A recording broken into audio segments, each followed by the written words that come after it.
ठीक है, last class में सर्कुलर मोशन का डाउट खत्म किया था। आज हम लोग सिस्टम ऑफ पार्टिकल स्टार्ट करेंगे।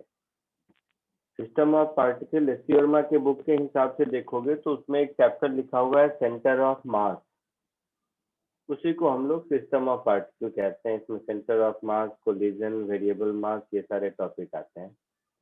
तो सबसे पहले इसमें जो टॉपिक आता है वो स्टार्ट करते हैं सेंटर ऑफ मास। नाम सुना है पहले कभी? हाँ सर। हाँ क्या सर। होता है? हाँ सर। सर बॉडी का वो पॉइंट जहाँ पे सारा मास कॉन्सेंट्रेटेड है ऐसा अज्यूम करते हैं। जहाँ पे movement of all the masses 0 होता है।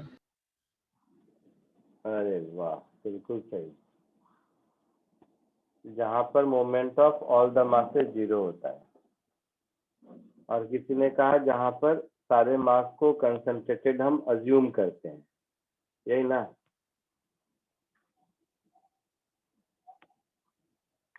बट अज्यूम क्यों करते हैं? ताकि सर एक पार्टिकल मतलब हो तो उस पे मतलब एक ही पार्टिकल ऐसे अज्यूम कर लेते हैं तो सर सम्स इजी हो जाते हैं। सम इजी हो जाती है ना।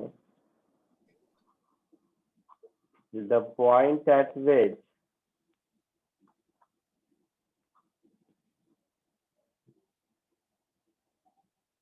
whole mass of the system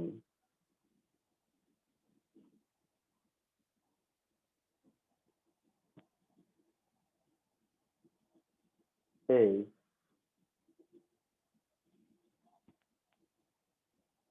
assumed to be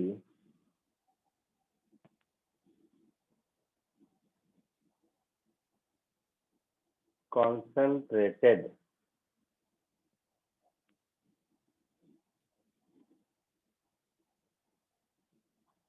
for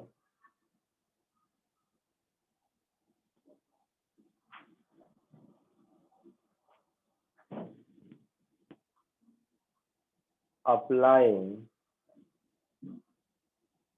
Newton's laws of motion in its translation.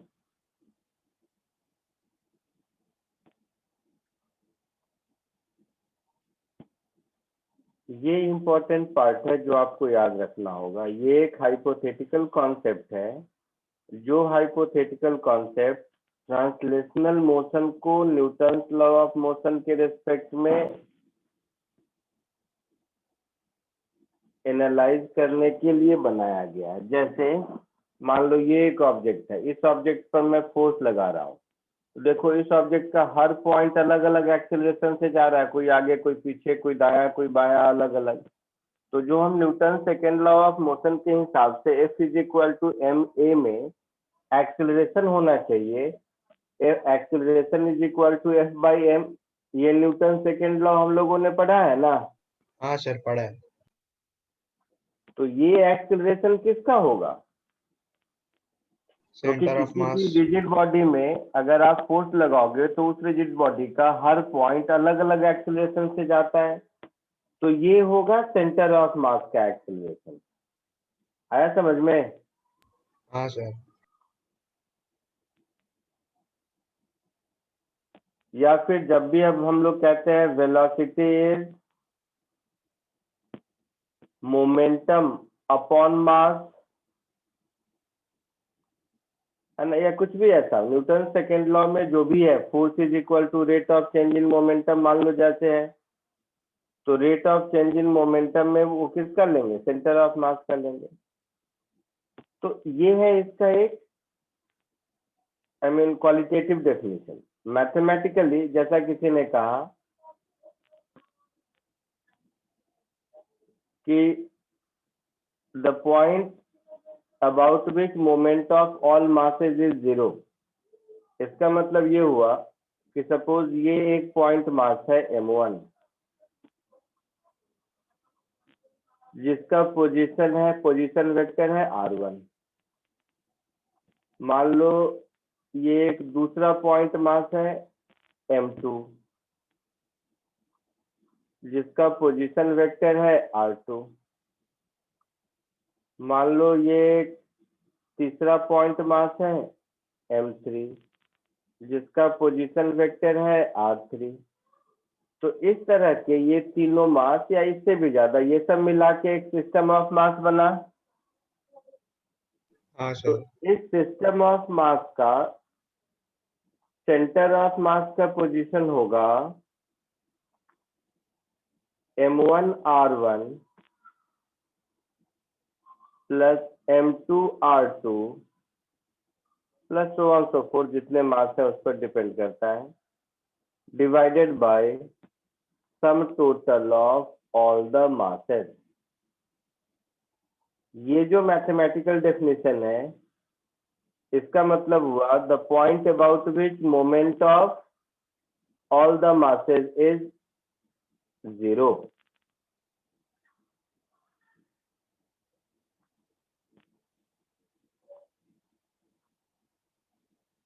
Moment of mass का मतलब समझते हो?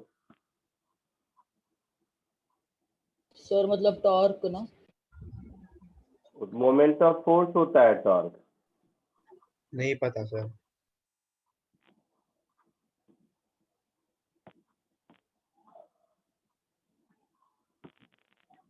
टॉर्क समझते हो? हाँ सर टॉर्क समझते हैं। टॉर्क क्या होता है? Moment of a force. हाँ सर मोमेंट ऑफ फोर्स होता है। तो वो क्या होता है? Force multiplied by position vector. हाँ सर। तो मोमेंट ऑफ एनीथिंग, जैसे इस चैप्टर में मोमेंट ऑफ मास मिल रहा है, रोटेशनल में मोमेंट ऑफ आपको फोर्स मिलेगा जिसको टॉर्क कहते हैं, आगे के चैप्टर में मोमेंट ऑफ मोमेंटम मिलेगा, ठीक है, जिसको एंगुलर मोमेंटम कहते हैं। तो moment of anything is that thing multiplied by position vector. तो मोमेंट ऑफ मास होगा mass multiplied by position vector, ठीक है। अब ये जो एक्सप्रेशन है, जैसे खत्म नहीं कर देते हैं, ये एक्सप्रेशन के हिसाब से पोजीशन वेक्टर में तो एक्स वाई जेड तीनों कंपोनेंट होंगे किसी के भी पोजीशन वेक्टर में। हाँ सर। तो एक्स कंपोनेंट होगा, वाई कंपोनेंट होगा, जेड कंपोनेंट होगा। तो उसके हिसाब से इसको अगर देखोगे, कॉमन सेंस है, तो x coordinate of centre of मास को हम ऐसा लिख सकते हैं, अब बार बार इतना बड़ा कौन लिखेगा, summation of M I into X I divided by total mass, that is summation of M I. I J K को अलग अलग करोगे तो एक्स वाई जेड तीनों अलग अलग हो जाएंगे ना। आई बात समझ में? हाँ सर, लेकिन मास को कैसे तीनों में करेंगे? ओ भाई साहब, नहीं बताऊंगा।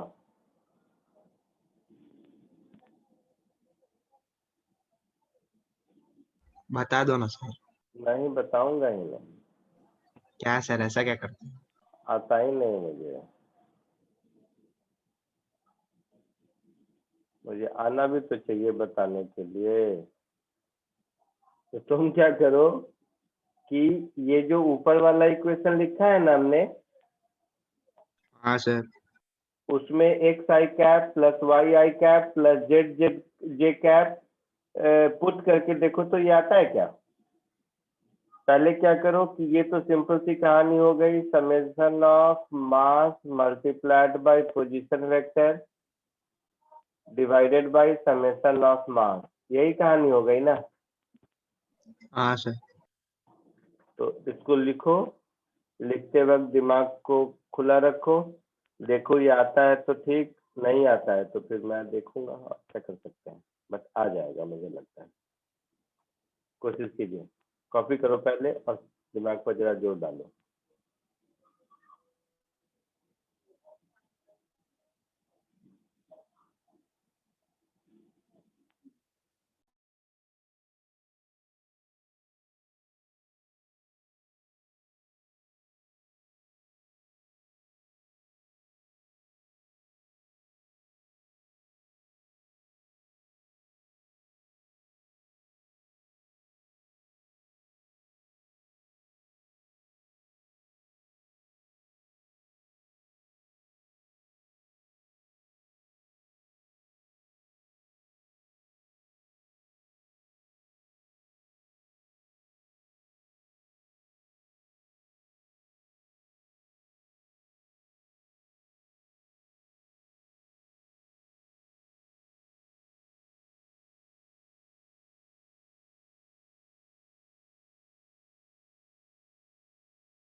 हो गया, लिख लिए?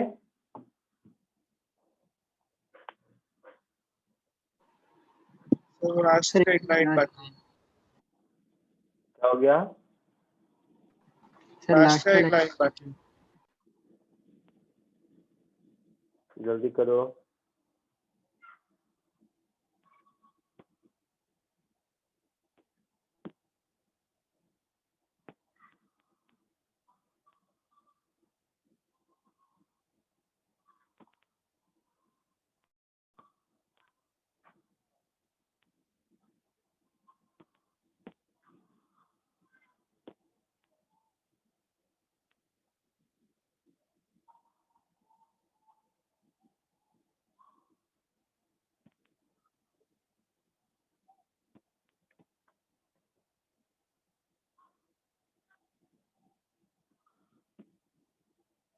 हो गया?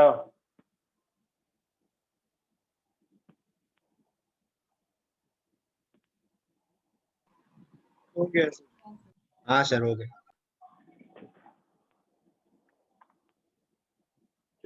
इस फंडामेंटल पे बेस्ड एक क्वेश्चन सीख। अच्छा, जिसको समझ नहीं आया था कि एक्स वाई जेड अलग अलग कैसे हो गया, आया समझ में कि नहीं? हाँ सर आ गया। पक्का? हाँ सर आ गया आ गया। ठीक है, इसको कोशिश करो जरा।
हो गया?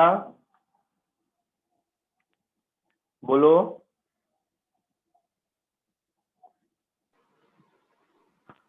बोलना। नहीं मिल रहा। 7/10 सर 4/3, 1 देखते हैं। Position of centre of mass 4 into 0 plus 2 into ये अगर 5 है तो इसका x कोऑर्डिनेट होगा 5 cos 37 हाँ सर कॉमा 5 sin 37 तो 2 into 5 cos 37 divided by m1 plus m2 that is 4 plus 2 ये हो गया I cap plus 4 into 0 plus 2 into 5 sin 37 divided by 4 plus 2 ये हो गया J कैप। हाँ या ना? cos 37 Yes, sir. 4 by 5 तो 4 2 जा 8 ये हो गया 8 by 6 I cap plus 6 by 8 6 by 6 J cap ऐसा तो 4 by 3 I cap plus J cap means position of centre of मास हो गया 4 by 3 कॉमा 1 4/3, 1. आया समझ में? Yes, हाँ sir. सर। सिंपल है। Yes, sir. आगे बढ़े? Yes, sir. एक और करो।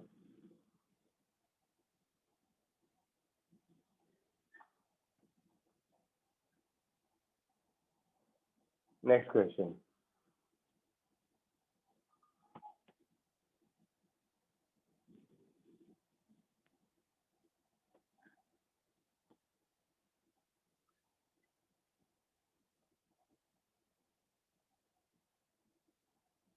इसको कोशिश करो।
हो गया? सर रूट 19/6 आया। रूट 19/6 आया। हाँ सर। बताता हूँ आंसर, शायद सही है। रूट वूट तो आएगा ही। हाँ, very good very good. Root 19/6 किसको आया? वशिष्ठ। Vashishth, very good Vashishtha.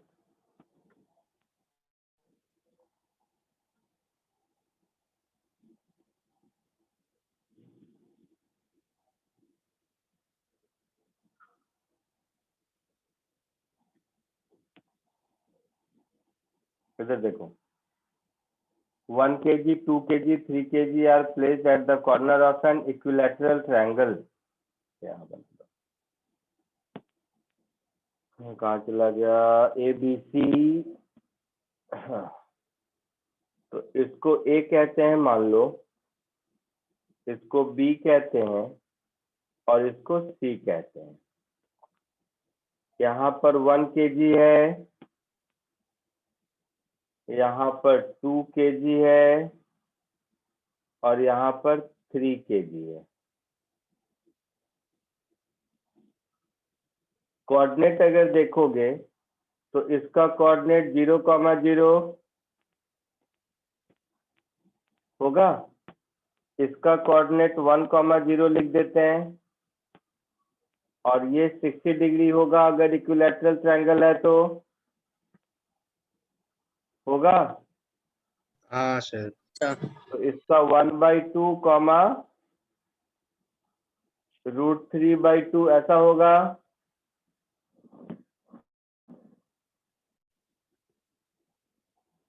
हाँ तो सर। सेंटर ऑफ मास का x कोऑर्डिनेट होगा 1 × 0 plus 2 × 1 plus 3 × 1/2 divided by 1 plus 2 plus 3 ऐसा। हाँ सर। तो ये तो 0 हो गया। 3/2, 2 2 जा 4, 4 प्लस 3 7/2 और 3 प्लस 2 5 प्लस 1 6 × 2 12 7/12 ऐसा आएगा x coordinate of centre of mass.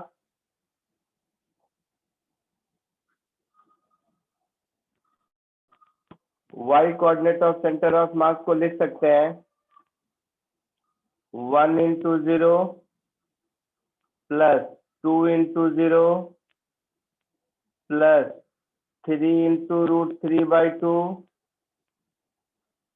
Yes, sir. Divided by 1 plus 2 plus 3 ऐसा। तो 3 प्लस 2 5 प्लस 1 6 2 जा 12 3 4 जा 12 √3/4 होगा। ये होगा। Yes sir. तो सेंटर ऑफ मास का डिस्टेंस A से कितना हो जाएगा?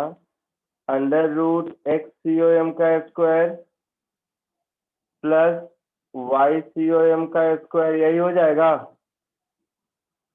Yes, sir. दैट इज √7/12 का स्क्वायर प्लस √3/4 का स्क्वायर ऐसा कुछ। हाँ सर।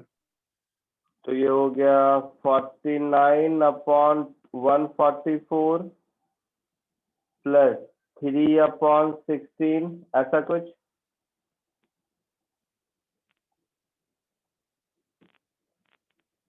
तो 16 9 जा 144 144 LCM ले सकते हैं तो ये 1/12 हो जाएगा और रूट के अंदर 49 प्लस 27 ऐसा कुछ।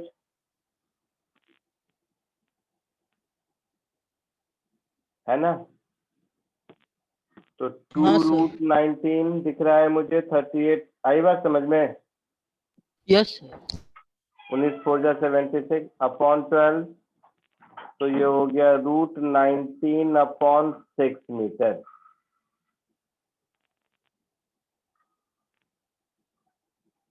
आया सबको समझ में? सर जल्दी कॉपी कर लीजिए।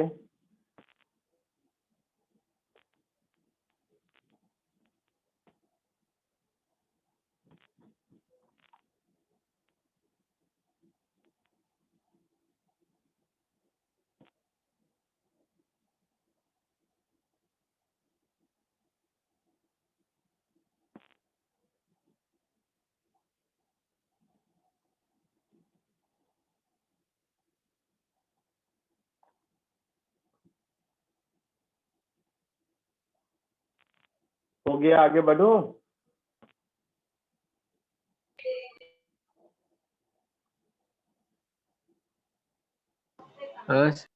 हाँ, बोलो, कुछ बोल रहे हो? हो गया सर। क्या हो गया?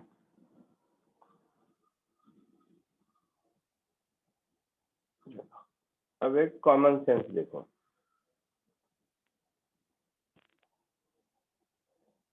अभी जो हम लोगों ने सेंटर ऑफ मास का फॉर्मूला पढ़ा था, वो कुछ ऐसा था, position of centre of mass was summation of m into r, ऐसा कुछ, divided by total mass of the system, ऐसा कुछ पढ़ा था हम लोगों ने अभी। हाँ सर। हाँ सर।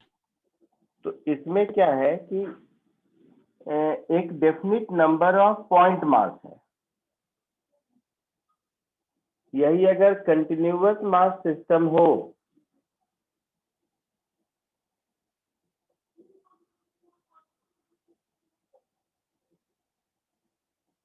कंटिन्यूअस मास सिस्टम का हो गया, जैसे मान लो एक पेन है, तो इस पेन में तो infinite number of point masses है, तो इसका MRI समेशन करने में दिक्कत होगी, इसके लिए कैलकुलस यूज होगा। तो फॉर कंटिन्यूअस मास सिस्टम इसी फॉर्मूले को हम ऐसा लिख सकते हैं, position of centre of mass as, इसको ऊपर वाले को समेशन को हम इंटीग्रेशन लिख सकते हैं, तो इंटीग्रेशन dm मल्टीप्लाइड बाय उसका position divided by total mass, that is integration dm, ऐसा मिलेगा।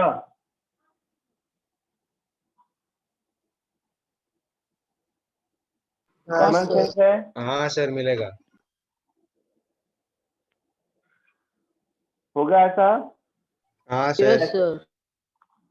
जैसे एग्जांपल समझ लो, इसको यूज कैसे करते हैं।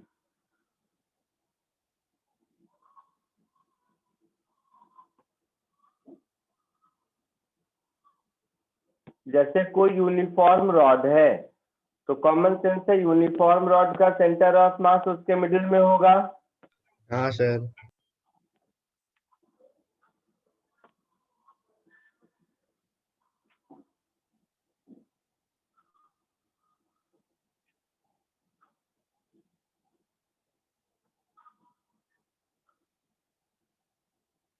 जैसे ये एक यूनिफॉर्म रॉड है, मान लो इसका मास m है, लेंथ l है।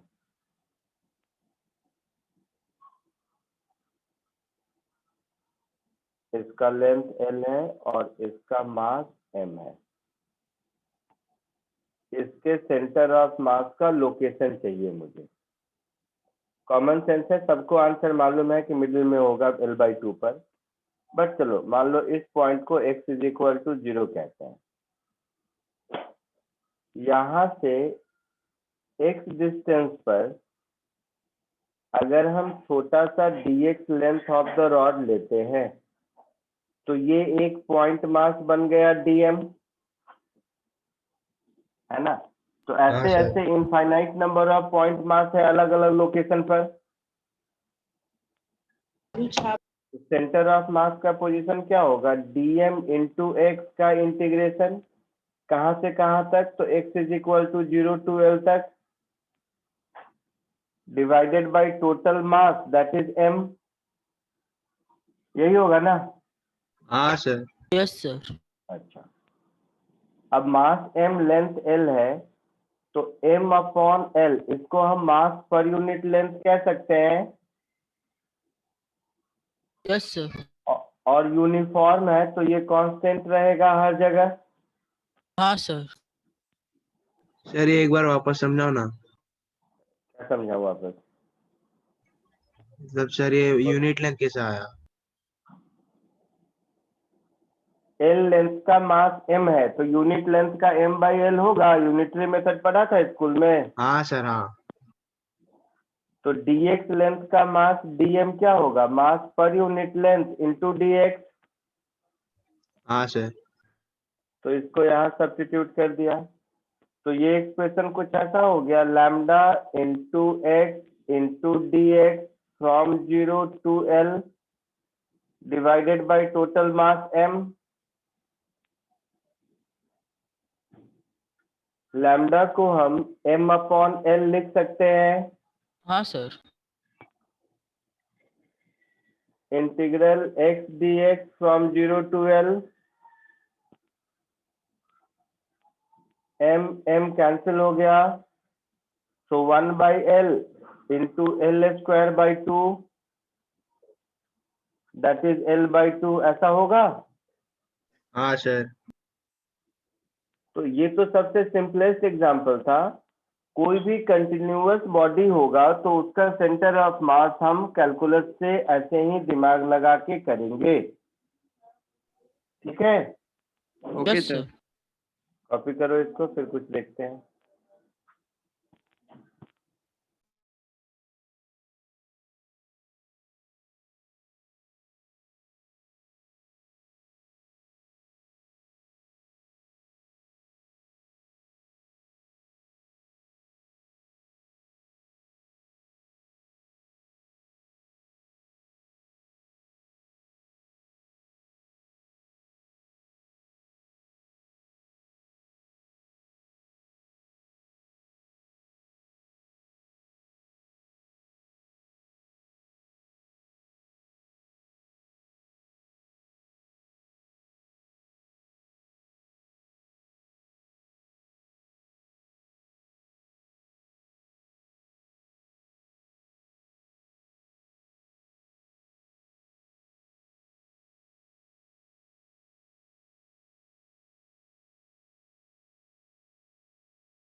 हो गया, लिख लिया सबने?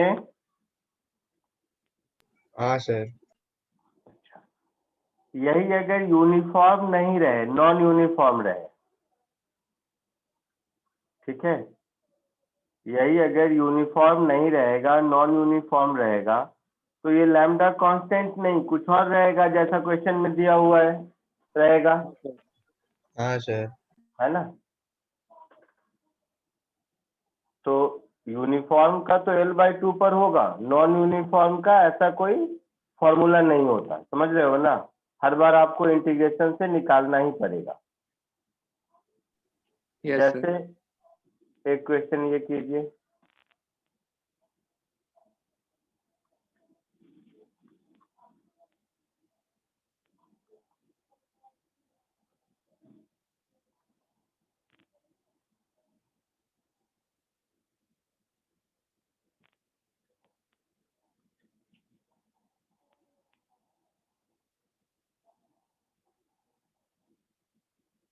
मुझको कोशिश कीजिए, सिमिलर है।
आया आंसर कुछ?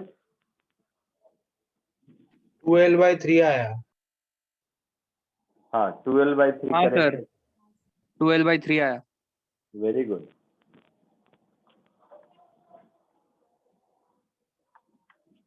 आ गया सब लोगों को? या बताने की जरूरत है? आगे 12। देखो ये रॉड है, इस पॉइंट को x इज इक्वल टू 0 बोल दो, इस पॉइंट को x is equal to L बोल दो। यहाँ से x डिस्टेंस पर अगर हम कोई dx लेंथ का रॉड लेंगे तो ये एक पॉइंट मास होगा। इस पॉइंट मास की value dm is lambda into dx, lambda दिया हुआ है rx, तो rx dx हो गया, है ना? तो total mass of the system क्या हो जाएगा? Integral dm from 0 to L, ऐसा होगा। तो integral rx dx 0 to L ऐसा होगा। तो ये r into L square upon 2, ये टोटल मास हो गया। हाँ हो सर। गया। Now position of centre of मास, ये हो जाएगा integral dm into x from 0 to L divided by total mass of the system. तो ये हो गया 2/r L square integral 0 to L r x dx को एक और x से मल्टीप्लाई कर दोगे तो x स्क्वायर, ऐसा कुछ हो गया। तो 2/r L square into r into L cube by 3,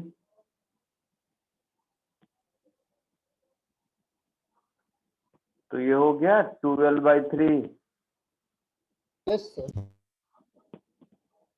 yes sir. Yes sir. कोई दिक्कत? नहीं सर। आगे बढ़ो। Yes sir. जितने भी सिमेट्रिकल शेप होते हैं जहाँ की मास डिस्ट्रीब्यूशन सिमेट्रिकल है, वहां पर सेंटर ऑफ मास हमेशा ज्योमेट्रिकल सेंटर पर होता है। जैसे यूनिफॉर्म डिस्क होगा तो उसके सेंटर पर, रेक्टेंगल होगा तो उसके सेंटर पर, स्क्वायर प्लेट होगा तो उसके सेंटर पर, सर्कल होगा तो उसके सेंटर पर। तो जितने भी मास डिस्ट्रीब्यूशन अगर यूनिफॉर्म है तो किसी भी ज्योमेट्री का सेंटर ऑफ मास उसके ज्योमेट्रिकल सेंटर पर होता है। क्लियर है? और नॉन यूनिफॉर्म है तो अलग होता है। जैसे रॉड में यूनिफॉर्म में देखो L/2 पर आया था, नॉन यूनिफॉर्म में लिनियर है तो 12/3 पर आया, है ना? हाँ sir. So if distribution of mass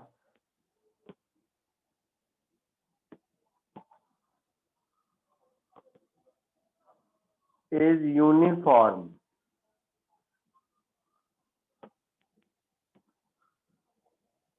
then center of mass of a system will lie at its geometrical center. कोई डाउट किसी को?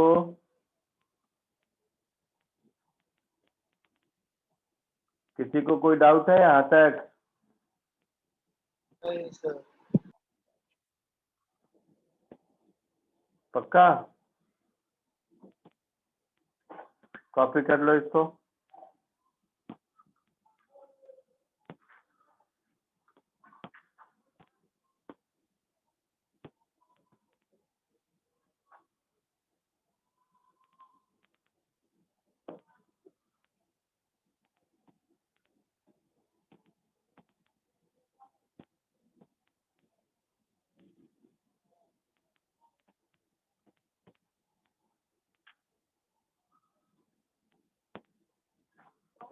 और कॉपी करने के बाद इस क्वेश्चन को सॉल्व करने की कोशिश करो।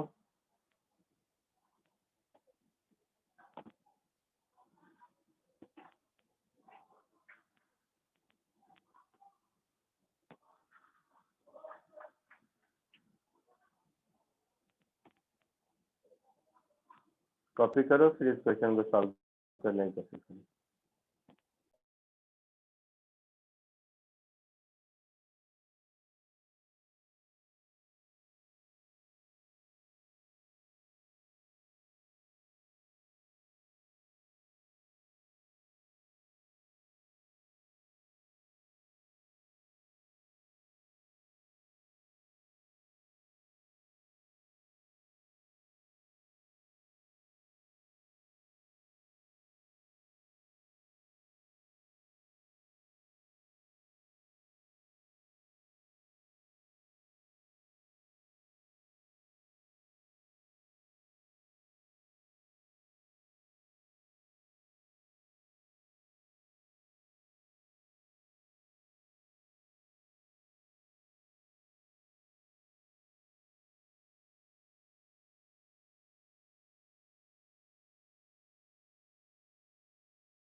हुआ? आया कुछ आंसर? बोलो। नहीं सर। ओह मारूंगा। इसमें क्या है?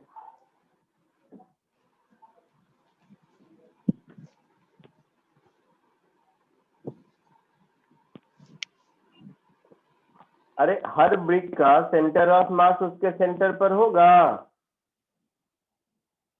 हाँ सर। तो जो पहला वाला है उसका सेंटर ऑफ मास कहाँ पर होगा? L/2 पर होगा। दूसरे वाले का L/2 प्लस L/10 पर होगा। हाँ या ना? हाँ सर। तीसरे वाले का L/2 प्लस 2L/10 पर होगा। चौथे वाले का L/2 प्लस 3L/10 पर होगा। होगा ऐसा? हाँ सर। हाँ सर। पांचवें वाले का क्या होगा? L/2 plus 2L/10। Plus 2L/10। हाँ सर।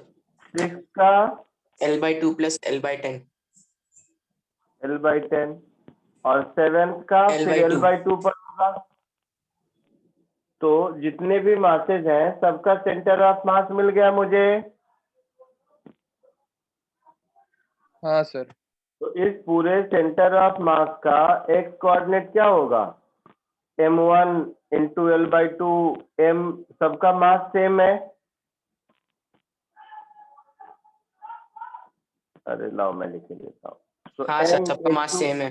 L/2, दूसरे का m into L/2 plus L/10 plus, ऐसे ही मैं पूरा नहीं तो सर लिखने सबको वाला, ऐड करना है ना सर। डिवाइडेड बाय 7m, ऐसा होगा।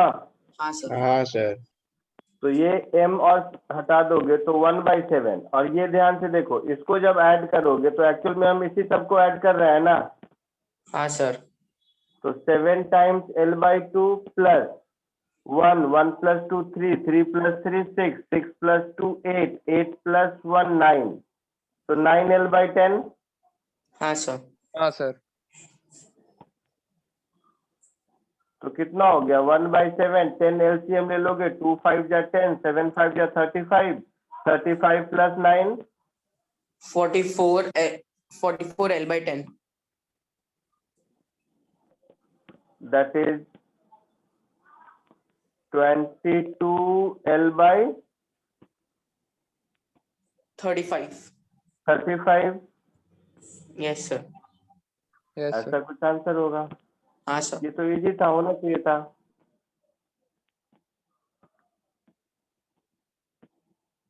सर मतलब हमने सभी वेट, सभी जो हमने मिडिल पॉइंट्स निकाले सर, उन सब का एवरेज लिया सर। अरे एवरेज नहीं, m1 x1 plus m2 x2 plus m3 sir but x3। उसमें m और m तो दोनों कैंसिल हो गए ना सर, तो इन सब का एडिशन अपॉन 7 एक तरीके एवरेज ही हो गया ना सर।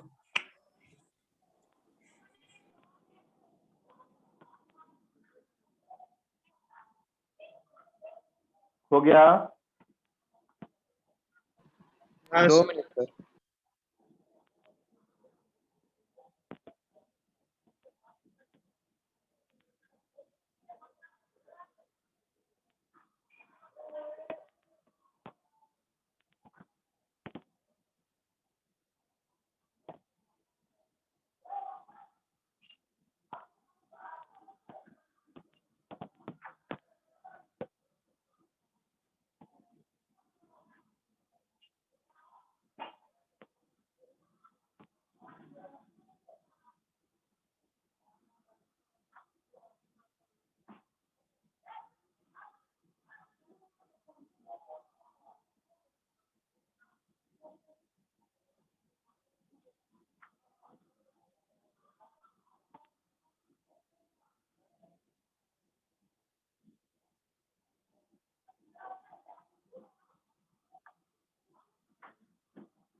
इसके साथ ये डायग्राम है, अब इसको कोशिश करो।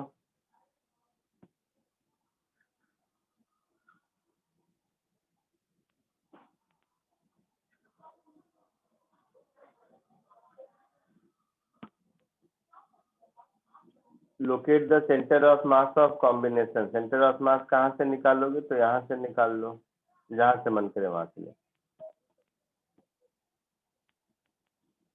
ऐसा निकाल लो। फ्रॉम सेंटर ऑफ सर्कल,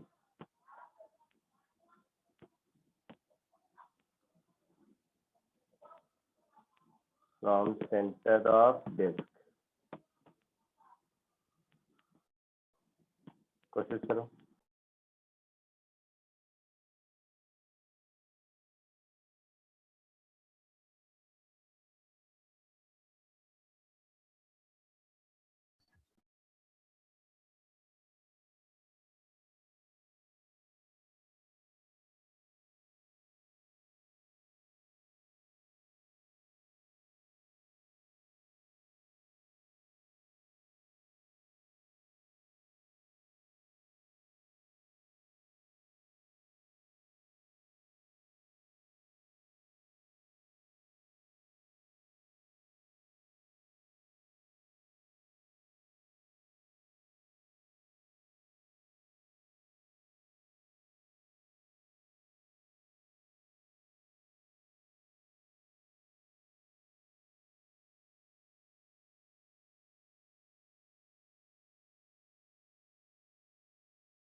आया आंसर किसी को?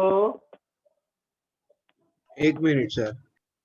सर ऐसा कुछ आ रहा है, a√2/3। पता नहीं, अभी यही है, देखता हूँ। देखो इधर,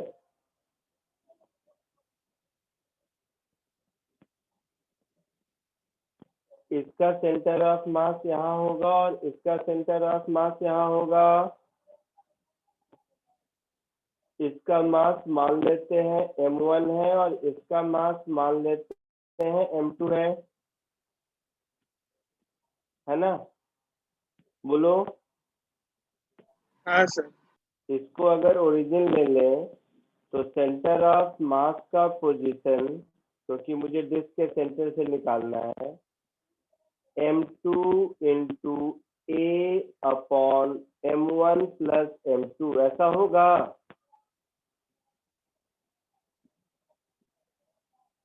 बोलो हाँ या ना?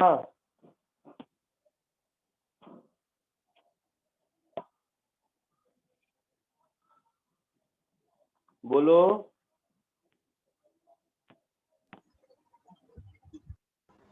सर ये अरे m1 ओरिजिन, m1 का सेंटर ऑफ मास ओरिजिन। हाँ सर समझा। चलो चलो, प्लस m1 इंटू 0 ऐसा। अब ठीक है? हाँ सर। तो m2 को क्या लिखोगे? मास पर unit area into area A square. m1 को क्या लिखोगे? पाई a/2 का square into sigma plus m2 pi into A square ऐसा। यस तो ये सिग्मा इंटू ए स्क्वायर सब में से कॉमन हो गया, तो ऊपर a बच गया, नीचे बच गया π/4 प्लस 1। तो फाइनली ये हो गया 4a अपॉन पाई प्लस 4। ये हमारा आंसर हो गया। समझा कुछ? हाँ सर। हाँ सर। पक्का? हाँ सर। ये कॉपी कर लो।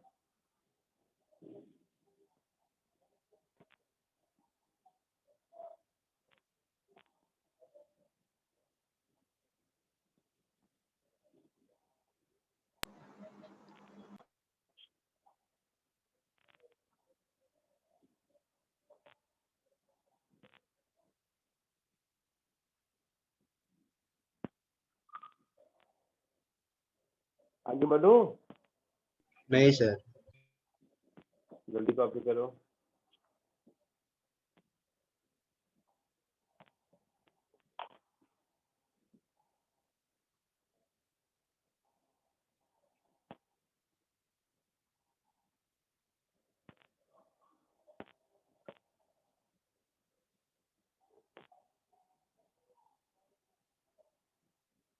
हाँ सर हो गया। हो गया?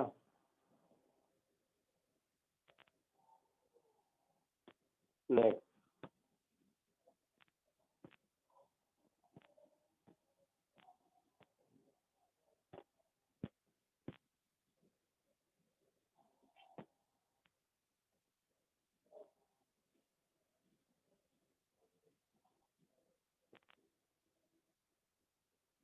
ये कोशिश करो।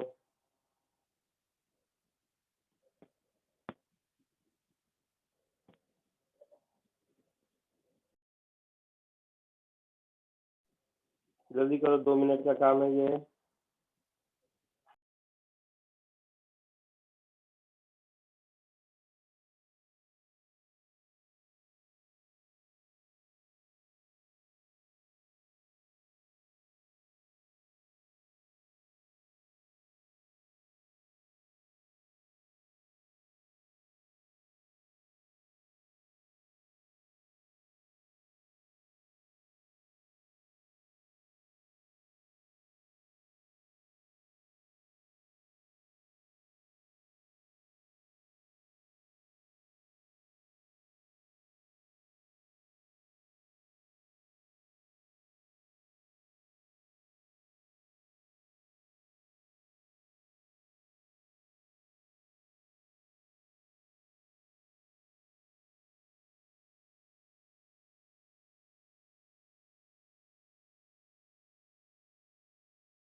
नहीं आया अभी तक किसी को?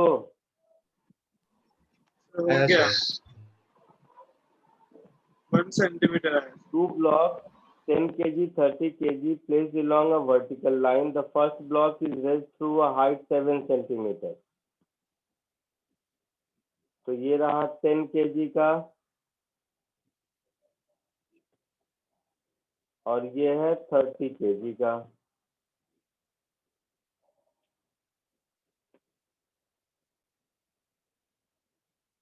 इसको अपनी जगह से 7 सेंटीमीटर ऊपर ले गया। इसको अपनी जगह से 7 सेंटीमीटर ऊपर ले गया।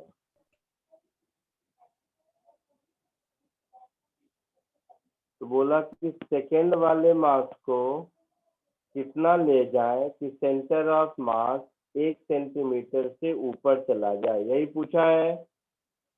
हाँ सर। हाँ सर. है ना? तो ये 7 सेंटीमीटर से ऊपर ले गया। कोई भी डिस्टेंस मान लो इन दोनों के बीच है, मुझे नहीं पता, कोई भी डिस्टेंस हो। तो अभी इनिशियली सेंटर ऑफ मास का पोजीशन ये है और सेंटर ऑफ मास को अपनी जगह से 1 सेंटीमीटर ऊपर जाना है। हाँ सर। तो इसको अपनी जगह से कितना ऊपर ले जाना होगा, यही पूछा है। हाँ सर। तो इसका कुछ नाम ए रख दो, इसका कुछ नाम बी रख दो।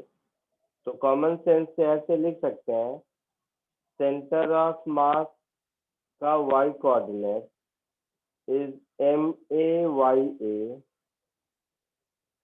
Plus MBYB upon MA plus MB, ऐसा लिख सकते हैं।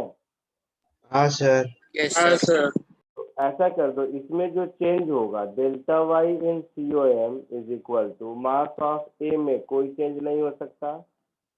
हाँ, y ऑफ ए में चेंज हो सकता है, मास ऑफ बी में चेंज नहीं हो सकता है, y ऑफ बी में चेंज हो सकता है, नीचे वाला वही कांस्टेंट है ना। हाँ सर। तो इसमें चेंज 1 सेंटीमीटर का होना, किधर ऊपर की ओर, मतलब पॉजिटिव चेंज। तो ये हो गया 1। मास ऑफ ए कितना था, 10 kg था हाँ सर। और ये 7 सेंटीमीटर ऊपर गया था, तो इंटू 7। मास ऑफ बी 30, कितना ऊपर गया नहीं मालूम, अपॉन 10 प्लस 30, ऐसा होगा। हाँ सर। तो 40 is equal to 70 plus 30 into delta Y भी, ऐसा कुछ होगा। हाँ हाँ सर। सर. तो 40 minus 70 minus 30 is equal to 30 delta Y B. हाँ सर। तो डेल्टा वाई बी -1 आया। हाँ सर. इसका मतलब है 30 kg should be moved down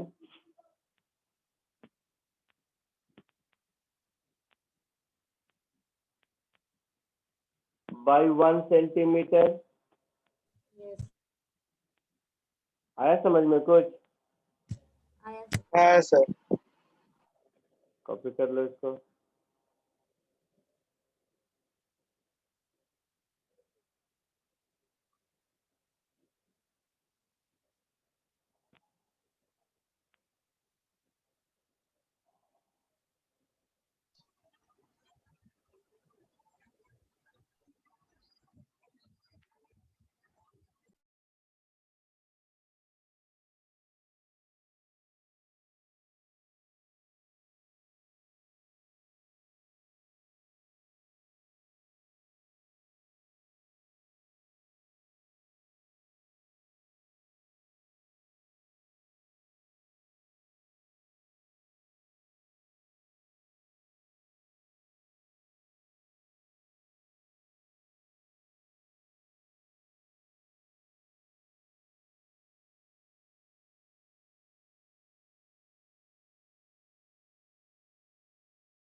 हो गया सर।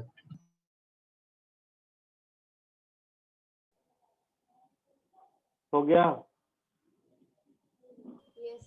हाँ sir.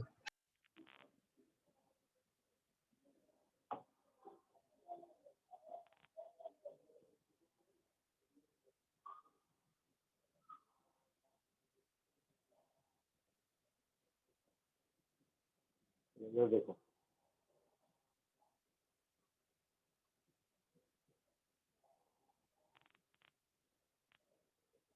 location of center of mass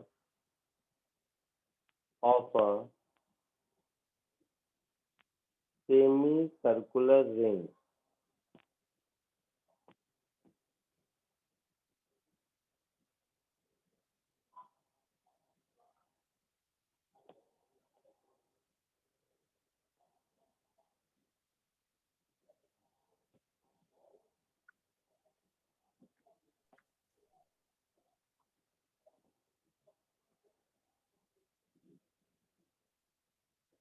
अगर ये कंप्लीट रिंग होता तो सेंटर ऑफ मास इसके सेंटर पर होता, हाँ सर।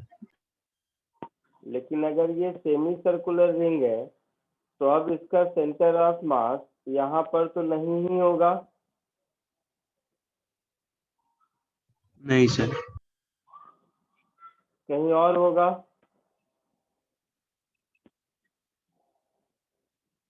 तो सपोज एक सेमी सर्कुलर रिंग है जिसका रेडियस r है, मास m है, मतलब कुछ भी यूनिफॉर्म सेमी सर्कुलर रिंग है, कुछ भी मास लोगे मास का टर्म नहीं आएगा। इसके सेंटर ऑफ मास का मुझे लोकेशन ढूंढना है, बताओ कहाँ होगा।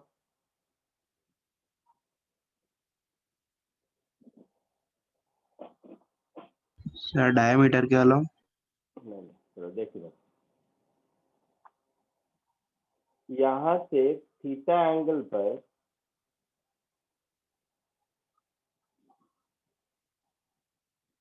अगर हम एक छोटा सा डी थीटा सेगमेंट लेते हैं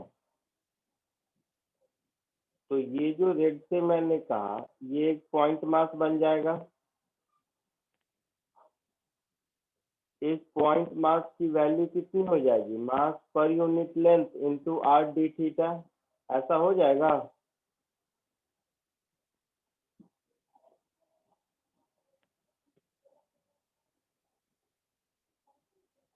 बोलो, ये समझ आया कि नहीं?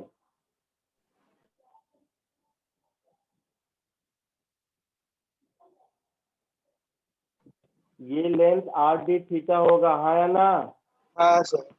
हाँ सर। हाँ सर। इस पॉइंट, ये पॉइंट मास हो जाएगा लैम्डा आर डी थीटा, हाँ सर। और इसका कोऑर्डिनेट क्या होगा, R cos theta comma R sine theta, ऐसा कोऑर्डिनेट होगा। हाँ सर। हाँ सर। तो हमारा सेंटर ऑफ मास का पोजीशन वेक्टर होगा, ध्यान से देख सब, इसको मैं ऐसे लिख सकता हूँ, integral of D M into इसका position upon integral of D M, ऐसा कुछ। Yes sir.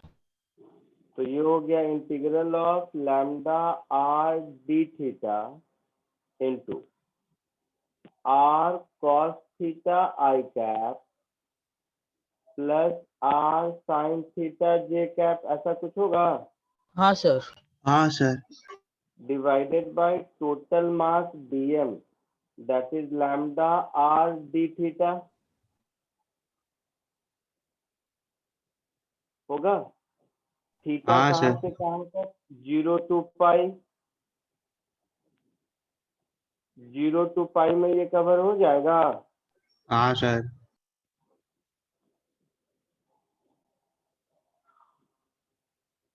तो देखो ये कुछ ऐसा हो गया, लैम्डा आर स्क्वायर बाहर,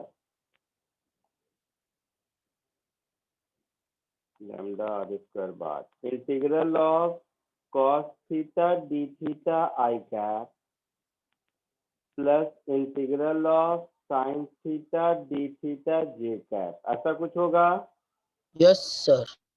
0 to pi 0 to pi whole divided by total मास।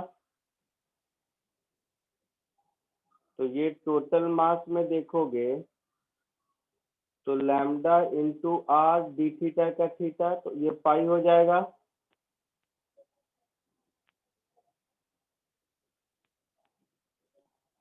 हाँ सर। तो ये हो गया आर बाई पाई। कॉस का डिफरेंशियल क्या होगा, साइन थीटा। कॉस का integration minus sine. Minus sine theta. Integration plus sine होता है, तो साइन 0 0 साइन पाई भी 0, तो ये हो जाएगा 0 आई कैप। साइन का इंटीग्रेशन क्या होगा, माइनस कॉस। Minus cos. तो माइनस कॉस थीटा। 0 से पाई जे कैप,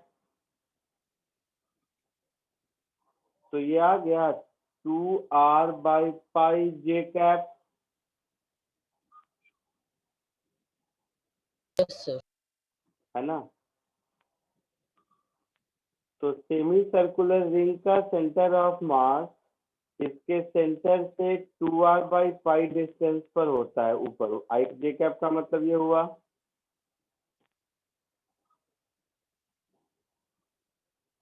इसको एज अ फॉर्मूला आपको याद रखना है,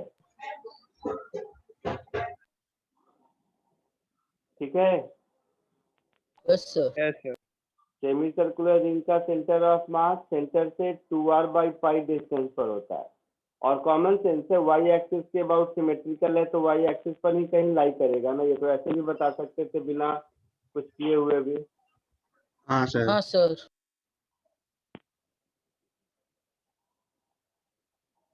कॉपी कर लो इसको।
हो गया सर। हो गया। हाँ सर। चलो आज के लिए इतना ही, नेक्स्ट लेक्चर में मिलते हैं, ठीक है। चलो बाय। ओके सर, कोई होमवर्क सर? कर सकते हो या रहने दो, अगली क्लास में। और फर्स्ट लेक्चर रहने दो।